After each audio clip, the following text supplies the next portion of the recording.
Hello friends, আপনারা দেখছেন টোটকা নিউজ। আজকের এই ভিডিওর মাধ্যমে আমরা দেখে নেব 21 নং নাগরাকাটা বিধানসভাতে মোট ভোটার সংখ্যা কত আছে, গ্রামে এবং শহরে কতজন ভোটার বাস করে, এই বিধানসভাতে এসসি এসটি ও মুসলিম ভোটার কতজন আছে।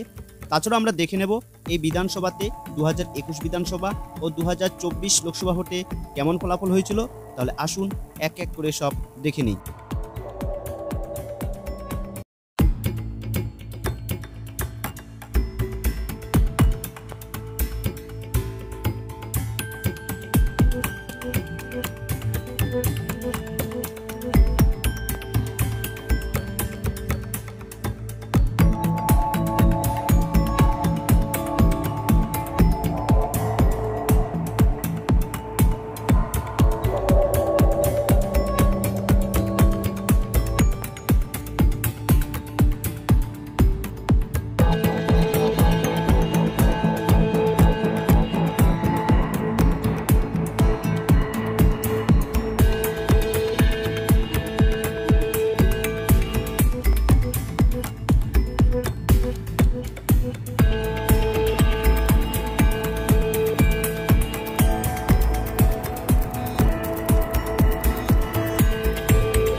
হ্যালো ফ্রেন্ডস, আপনাদের কাছে একটা ছোট্ট রিকোয়েস্ট, আপনারা প্লিজ আমার এই চ্যানেলটিকে সাবস্ক্রাইব করে রাখুন, যাতে আপনি আমার পরবর্তী ভিডিওটি পেতে কোনো রকম অসুবিধা না হয়।